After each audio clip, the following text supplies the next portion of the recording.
students, in previous lecture we have discussed about the concept of circular flow of income in 3 sectors as well as in 4 sectors economy. पूरा हमने उसको discussion किया था. अब एक important concept है, that is the concept of injection and leakages. So in this lecture we will discuss about the concept of injections and leakages. देखिए ये जो दो टर्म्स है injection and leakages, these two terms plays important role in circular flow of income, whether we talks about 2 sector economy with financial sector और 3 sector economy. और जैसे जैसे economies बढ़ती जाए, सेक्टर्स बढ़ते जाते हैं, इंजेक्शंस और लीकेजेस भी ऑटोमेटिकली बढ़ते जाते हैं. फाइन. अब let suppose this is our circular economy. Fine. वो इधर आएगा हमारा कौन सा house hold sector and this is our firm sector, और इधर आएगा हमारा financial market. Injections are those factors, those phenomena which increases or which expands our circular flow. वो चीज़ें जो हमारे सर्कुलर फ्लो को एक्सपांड करती हैं, हमारी इकोनॉमी का साइज इंक्रीज करती हैं, एक्सपांशन करती हैं, those are called the injections. ये expands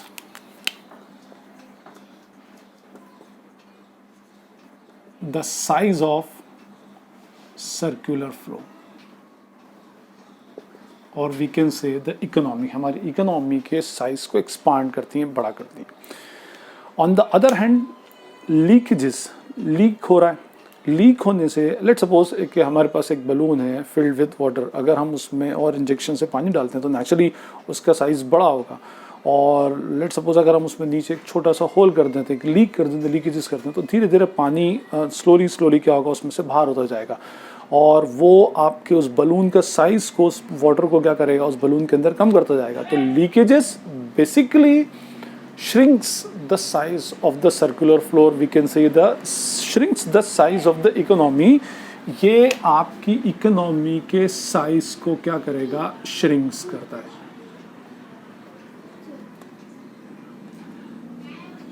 These are the injections and these are the leakages. Injections आपकी इकोनॉमी के साइज को इंक्रीज करेंगे और लीकेजेस आपकी इकोनॉमी के साइज को श्रिंक करते हैं, छोटा करते हैं. फाइन. Besides, जो इंजेक्शंस होते हैं, it increases the GDP. Now what is the meaning of GDP? GDP का फुल फॉर्म है ग्रॉस डोमेस्टिक प्रोडक्ट. आगे फ्यूचर में और इसके से रिलेटेड, नेशनल इनकम से रिलेटेड एग्रीगेट से जो टॉपिक्स आएंगे उसमें जीडीपी का एक डेडिकेटेड लेक्चर होगा. तो first it increases the GDP. Also it increases the aggregate demand also. ये इंजेक्शंस जितने भी होंगे ये आपकी जीडीपी को इंक्रीज करते हैं, प्लस आपकी aggregate demand. Aggregate demand means demand of entire economy. पूरी इकोनॉमी की जो भी डिमांड होगी उसको भी क्या करते हैं, ये इंक्रीज करते हैं इंजेक्शंस. जब इंजेक्ट होगा तो नेचुरली साइज ऑफ इकोनॉमी बढ़ेगा, साइज ऑफ इकोनॉमी बढ़ेगी, इकोनॉमी बढ़ेगी, इन्वेस्टमेंट होगा, इकोनॉमी बढ़ेगी, तो नेचुरली आपकी इकोनॉमी की डिमांड भी बढ़ेगी, कंजम्पशन एक्सपेंडिचर भी इंक्रीज होगा, तो जीडीपी भी ऑटोमेटिकली उसकी इंक्रीज होती है. तो first is it increases the GDP, it increases the aggregate demand, and इसके on the other hand it decreases the GDP leakages, and number 3 decreases the aggregate demand. Whatever the aggregate demand raising in the economy, वो क्या होती है basically, उसमें decrease होती जाएगी इन case of leakages. तो ये हमारी इकोनॉमी के साइज को एक्सपांड करते हैं, ये श्रिंक करते हैं. अब ये इंजेक्शन लीकेज का मीनिंग होता है कि वो पैसा जो आपके सर्कुलर फ्लो से बाहर हो जाए. देखिए इकोनॉमी स्पेंडिंग्स के ऊपर चलती है. We have already discussed that economy works on exchange. पूरी इकोनॉमी आपके एक्सचेंज के ऊपर वर्क करती है, मैक्रो इकोनॉमी स्पेशली. और अगर इस एक्सचेंज के फैक्टर में और इस एक्सचेंज की प्रोसेस के अंदर कहीं कोई डिस्टर्बेंस आता है, ठीक, जैसे पैसा एक्सचेंज में नहीं आता। लेट्स सपोज एक सेक्टर 100 रुपीज़ अर्न कर रहा है और ये 100 रुपीज़ ही मार्केट में स्पेंड कर देता है, तो आपकी इकोनॉमी में ना तो कोई इंजेक्शन होगा ना कोई लीकेज होगा। मीन्स जितना मनी एक पार्टी के पास आ रहा है, the same money that party is spending in the market, और वो इकोनॉमी के अंदर फ्लो रोटेशन, स्मूथ रोटेशन जो होगा मनी का वो होता जाएगा। फाइन, बट लेट सपोज इसमें से इसने 40 रुपीज़ सेव कर लिए। ये जो 40 रुपीज़ सेव किए, तो ये मनी जो है ये आपके सर्कुलर फ्लो से बाहर हो गया। अब एक सेक्टर के पास आया था 100 रुपीज़, बट बाहर कितना निकला 60 रुपीज़। तो रोटेशन में, इकोनॉमी के रोटेशन में, एक्सचेंज के काम में सिर्फ 60 रुपीज़ आया, 40 rupees out of the circulation हो गया। जैसे ही आउट ऑफ द सर्कुलेशन होगा तो ये आपकी इकोनॉमी के साइज को श्रिंक कर देगा। सेविंग्स, हम बोलते हैं ना कि भाई माइक्रो मैक्रो पैराडॉक्स, जिससे हम बोलते हैं माइक्रो मैक्रो पैराडॉक्स का कंसेप्ट होता है। जैसे saving is an essential factor on the basis of micro economy. Micro economy में सेविंग एक बहुत इंपॉर्टेंट फैक्टर है, और सेविंग्स होती है माइक्रो लेवल के ऊपर, हमारी इंडिविजुअल लेवल के ऊपर हम देखते हैं सेविंग एक बहुत इंपॉर्टेंट रोल प्ले करती है। But in case of macro economy it is very harmful. जितना हम सेव करते जाएंगे हमारा सर्कुलर फ्लो उतना ज़्यादा श्रिंक होता जाएगा। मीन्स हम इस पैसे को इकोनॉमी में से बाहर निकाल रहे हैं। We are taking out money from the circular flow. Circular flow से मनी बाहर होगा तो ऑटोमेटिकली आपकी इकोनॉमी क्या होगी, श्रिंक होगी। तो ये 60 रुपीज़ आपके बाहर हो गए। इन द अदर वे, मान लो कि मीनवाइल आपकी इकोनॉमी में 50 रुपीज़ का इन्वेस्टमेंट हो गया। इन्वेस्टमेंट क्या होता है? Investment means investment in fixed asset. आपकी इकोनॉमी में प्लांट एंड मशीनरी इस्टेब्लिश हो गई, आपकी इकोनॉमी में स्कूल कॉलेजेस इस्टेब्लिश हो गई, कोई नई फैक्ट्री इस्टेब्लिश हो गई, दैट इज कॉल्ड इन्वेस्टमेंट। अब जब इन्वेस्टमेंट होगा इकोनॉमी में, नेचुरली इकोनॉमी में इन्वेस्टमेंट होगा तो गुड्स एंड सर्विसेज का प्रोडक्शन बढ़ेगा, लोगों को एम्प्लॉयमेंट मिलेगा, एम्प्लॉयमेंट मिलेगा तो एग्रीगेट डिमांड बढ़ेगी, एग्रीगेट डिमांड बढ़ेगी तो नेचुरली जीडीपी इंक्रीज होगी। फाइन, तो ये इकोनॉमी में पैसा इंजेक्ट करना है, मींस आपके सर्कुलर फ्लो में बाहर से और कोई पैसा आकर के इंजेक्ट होगा, दैट इज कॉल्ड इंजेक्शन। तो लीकेजेस, जो money out of the circulation चला जाए, जो आगे फर्दर आपकी इकोनॉमी में फ्लो में नहीं आता, that is called leakages.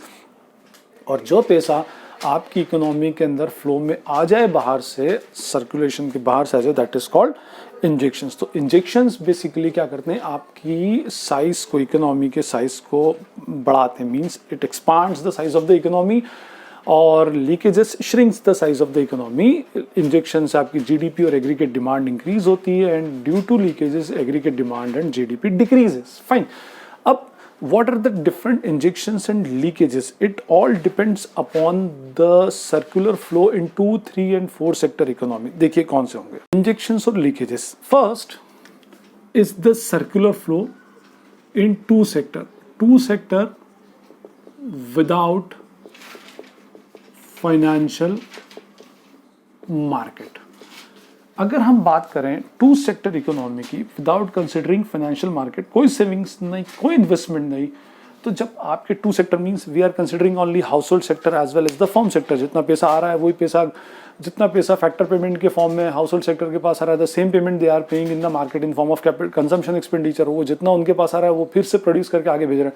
Means there will be no injection and no leakages without financial market. Fine, but if we consider 2 sector considering financial market आ जाएगा तो क्या होता है, जैसे ही फाइनेंशियल हाउस होल्ड सेक्टर क्या करता है, फाइनेंशियल मार्केट में अपनी क्या करेगा, सेविंग्स। तो savings will be the part of leakages. जितनी सेविंग्स होगी आपकी इकोनॉमी में उतना लीकेज होगा, श्रिंक होगी, एंड वो सेविंग्स को आगे फर्दर किस फॉर्म में जाता है, इन्वेस्टमेंट में। तो जब फाइनेंशियल मार्केट आता है तो financial market house hold form sector को क्या देता है, बोरिंग्स के फॉर्म में लोन देता है, लोन से वो क्या करते हैं, फर्दर इन्वेस्टमेंट करते हैं। और जो अपना हाउस होल्ड सेक्टर होता है, they use to save the market in the financial market. तो विदाउट फाइनेंशियल मार्केट में तो there will be no injection and no leakages, but in case of financial market, injection will be the investments and leakages will be the savings. Fine, now 3 sector economy considering financial market, हाँ, और इसमें तो financial market तो होगा ही होगा। अब जब financial market आ गया तो फर्स्ट इज सेविंग्स,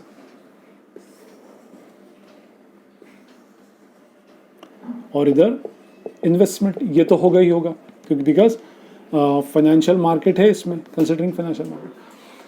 गवर्नमेंट जब आ जाती है, third sector is the government. Government हमसे कुछ पैसा लेती है जिसकी कोई प्रोडक्टिविटी, जिसका कोई कंसिडरेशन हमें नहीं मिलता, that is the transfer payment. हम जो गवर्नमेंट को पेमेंट कर रहे हैं that is called the taxes. तो टैक्सेस जब हमारे पास से जाते हैं तो वो भाई टैक्सेस का हमें को डायरेक्ट बेनिफिट तो रिसीव नहीं हो रहा ना, they are the unilateral payments, तो दोज आर द लीकेजेस, ये leakages. In the same way government also, government के पास जब पैसा आएगा तो they use to spend in the market, that is called government spendings.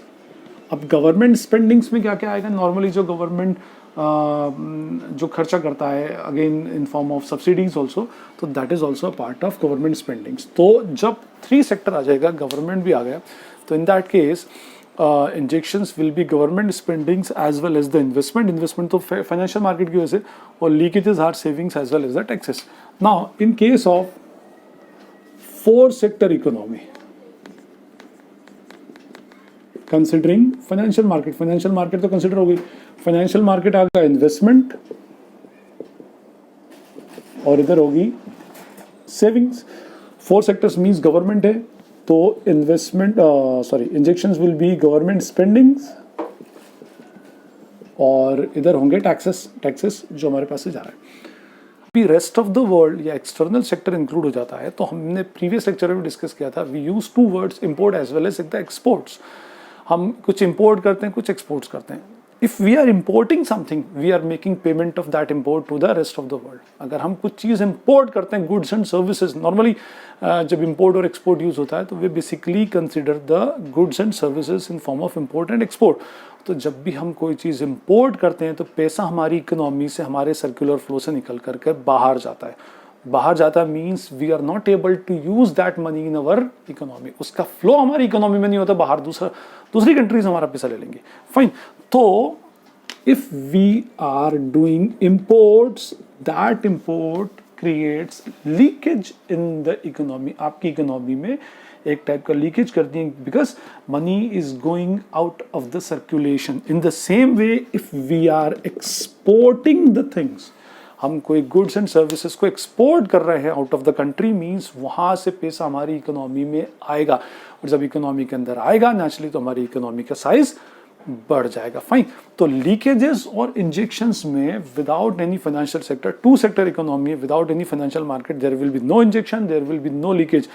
2 sector economy considering financial market, investment is the injection and saving is the leakage. 3 sector आ गए तो investment और सेविंग्स के अलावा government spendings will be considered as the injections and taxes will be considered as the leakages। और अगर rest of the world आ जाता है तो import और export, import में पैसा हमारी इकोनॉमी से जाता है तो that will be considered as the leakage, और export में rest of the world से हमारे पास मनी आता है तो that will be considered as the injection।